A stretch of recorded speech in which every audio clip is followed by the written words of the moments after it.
जूहीनगर के ग्रामस्थों के आंदोलन को समर्थन के लिए सभी पार्टी के नेता इस वक्त मैदान में उतर गए हैं, चाहे कांग्रेस हो, शिवसेना उबाठा हो, बीजेपी हो या एकनाथ शिंदे की पार्टी शिवसेना। हमारे साथ इस वक्त संतोष सुतार जी हैं जो कांग्रेस के ओबीसी विभाग के यहाँ के स्थानीय नेता हैं।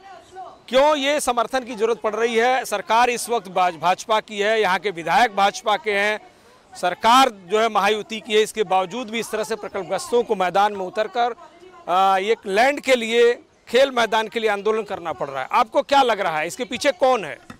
सर, आपने पूछा कि सरकार भाजपा की है, सेना की है। सरकार किसकी भी हो, 1970 में जब सिडको ने जगह लिया उस समय उसमें लिखा था कि हर गांव को एक मैदान दिया जाएगा। 4.25% जो ज़मीन बैलेंस है वो खास करके मैदान के लिए रखी गई है, लेकिन सिडको ने ये गाँव वालों के ऊपर पूरा के पूरा अन्याय किया है। इसके लिए आंदोलन है। दूसरी बात यह है कि ये जो मैदान है वो नैसर्गिक रूप से तैयार हुआ मैदान है। सिडको की लापरवाही के वजह से हमें मैदान नहीं मिला, लेकिन नैसर्गिक रूप से जो मैदान तैयार हुआ है उस पर अभी 10-12 साल से हम क्रिकेट खेलते हैं, तो उसके ऊपर भी आपका नज़र हो गया कि वहाँ पे भी आप टेंडर निकालेंगे, वहाँ पे भी आप सिडको प्रॉफिट कमाना चाहते हैं। इसके लिए बच्चे लोग आगे की फ्यूचर क्या है? खाली मोबाइल में, घर में, उससे बच्चा बड़ा हो सकता है? नहीं होता। खेल के मैदान में, मिट्टी के मैदान में जाके खेलेंगे तभी कुछ अग्रसर हो जाएगा। तभी अपन खाली देखते हैं बहुत बड़े कोचिंग क्लासेस खोले हैं, बहुत बड़े क्रिकेट का कोचिंग, उनका ही फायदा हो रहा है। सीधा आम आदमी कहाँ पे खेलेगा? आम आदमी को खेलने के लिए एक जगह चाहिए, और वो जगह जो सिडको जूहीनगर के बीच में है वो हमने नैसर्गिक रूप से तैयार हुआ मैदान है, उसको बचाने का काम हम लोग कर रहे हैं और उसी के लिए आंदोलन है।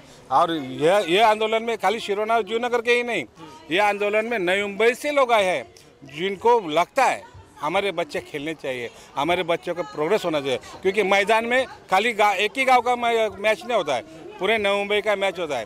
पूरे नई मुंबई के बच्चे लोग वहाँ पे खेलने आते हैं और इसके लिए ये आंदोलन होना था और हो रहा है। नहीं देंगे तो हम और भी जोर से लड़ेंगे और लड़ने की ताकत रखते हैं। एक तरफ जो महानगर पालिका करे कि वहाँ होल्डिंग पॉइंट बनाया जा रहा है, तो खेल का मैदान जरूरी है कि होल्डिंग पॉइंट अब जरूरी? जो 15 सालों से खेल मैदान ऑलरेडी नैसर्गिक रूप से तैयार हो चुका। ये जो होल्डिंग पॉइंट की जो मांग की है उसके बाजू में वाधवा का बिल्डिंग है। सर, वाधवा ने होल्डिंग पॉइंट में बिल्डिंग डेवलप किया।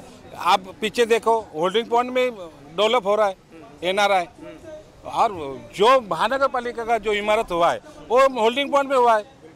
यानी कि सरकार का जब आता है वो तब होल्डिंग पॉइंट का कैंसिल कर देते हैं, और गांव वालों का आता है तब होल्डिंग पॉइंट का क्वेश्चन आके कर देते हो। ये बात अच्छी नहीं है।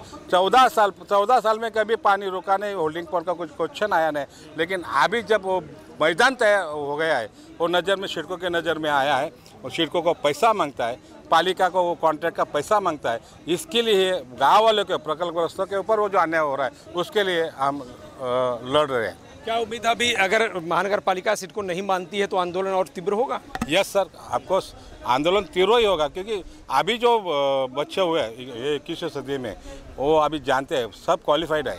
पहले चलो कोई ज़्यादा पढ़ाई लिखाई नहीं था, लेकिन हर गांव में अभी कम से कम आपको 1500-1600 बच्चे क्वालिफाइड दिखेंगे।